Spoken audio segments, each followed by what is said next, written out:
Viewers మనం వచ్చేసి 11వ తరగతి తెలుగు వాచకము తమిళనాడు గవర్నమెంట్ చూస్తూ ఉన్నాము.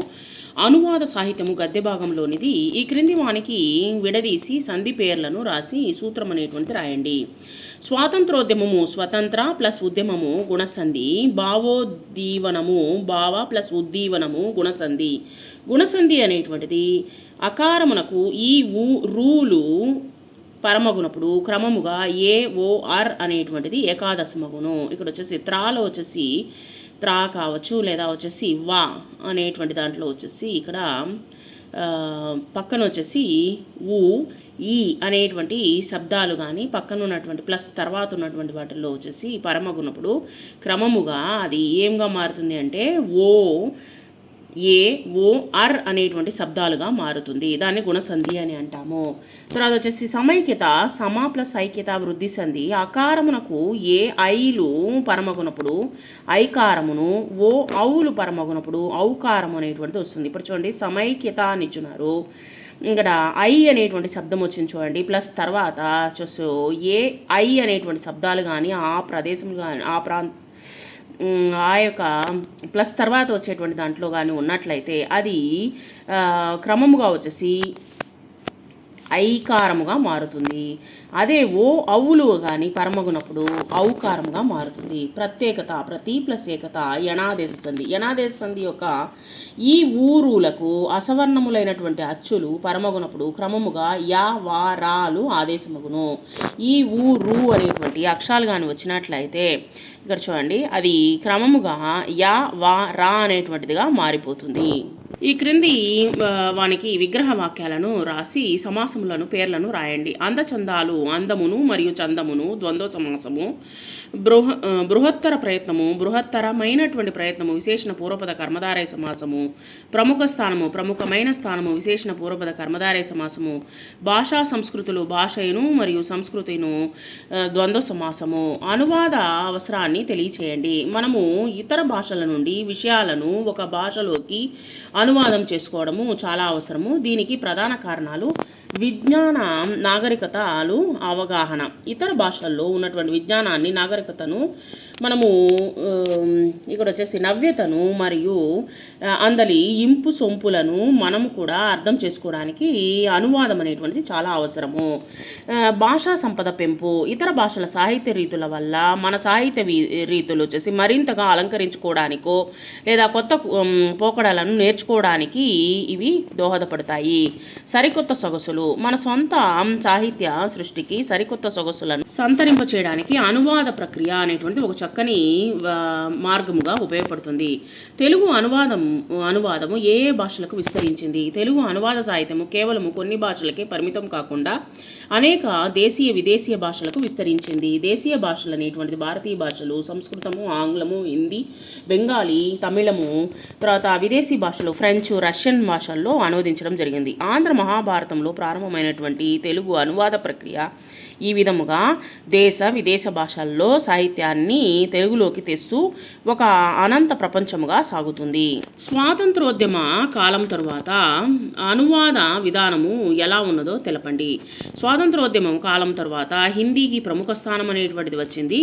ఇంగ్లీషు బదులుగా దేశవ్యాప్తముగా వ్యవహారానికి పనికి వచ్చేటువంటి దేశ భాష ఒకటి ఉండాలనేటువంటి ఆశయంతో హిందీని గౌరవించడము జరిగింది.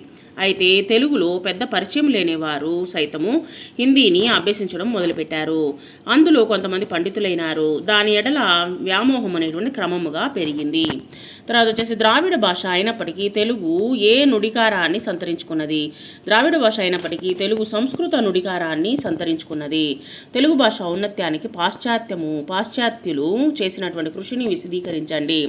తెలుగు భాష ఔన్నత్యానికి పాశ్చాత్యులు చేసినటువంటి కృషి ఈ విధంగా ఉన్నది. గౌరవాన్ని పెంపొందించడము. వాస్తవానికి తెలుగు భాషకు కొంత మర్యాదను గౌరవాన్ని సంపాదించి పెట్టిన వారు పాశ్చాత్యులే. పరిశోధనలు మరియు చరిత్ర. భాషలో పరిశోధనలు జరిపి దేశంలో ఉన్నటువంటి శాసనాలను పరిశోధించి తెలుగు భాషకు ఒక స్థితిని ఒక చరిత్రను కల్పించారు. నిఘంటువులు మరియు వ్యాకరణము. తెలుగు భాషకు అభ్యుదయానికి నాంది వచనము పాడి నూతన అధ్యాయాన్ని ఆరంభించారు. అంతర్జాతీయ గుర్తింపు. తెలుగును ఇంగ్లీషు వారే కాకుండా JBN హాప్కిన్ వంటి ప్రపంచ ప్రసిద్ధి ప్రసిద్ధ దేశాల వారు కూడా ప్రశంసించారు. ప్రాంతీయ భాష బోధనా భాషగా లేనందువల్ల కలిగేటువంటి నష్టాలని విశ్లేషించండి.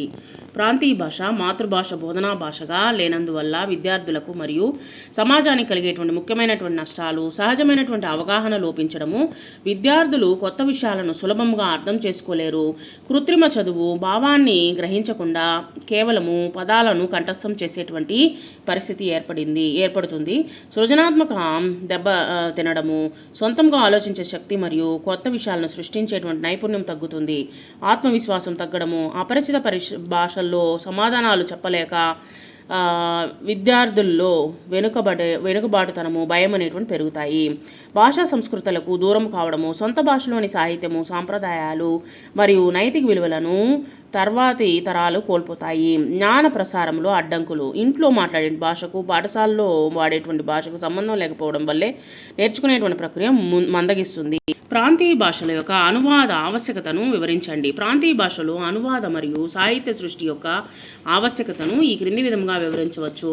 సంస్కృతి ప్రసారము: కేవలము అనువాదము మాత్రమే కాకుండా మూల గ్రంథాలు కూడా మంచివై ఉండాలి.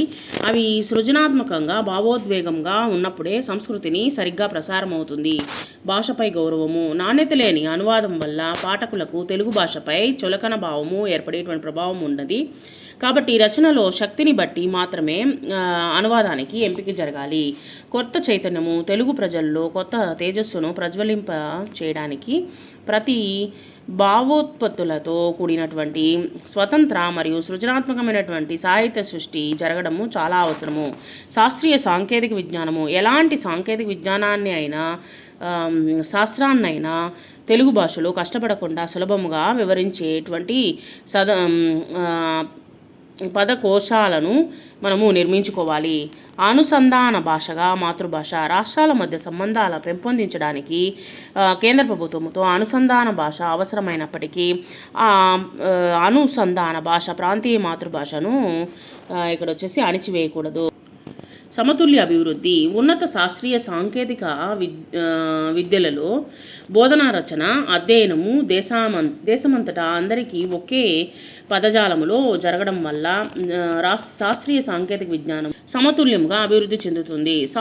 సంస్కృతి ప్రసారం జరగడానికి అనువాద పాత్ర ఎలా ఉండాలో వివరించండి. సృజనాత్మకంగా భావోద్వేగంగా ఉండాలి. సంస్కృతి ప్రసారము సక్రమంగా జరగడానికి కేవలము నామమాత్రపు అనువాదము ఉంటే సరిపోదు.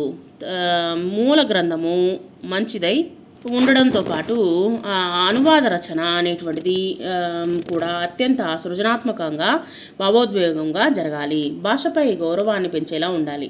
అనువాదాలు నాణ్యంగా లేకపోతే అవి చదివే పాఠకులకు తెలుగు భాష పట్ల చులకన భావం అనేటువంటి ఏర్పడేటువంటి ప్రమాదం ఉంది.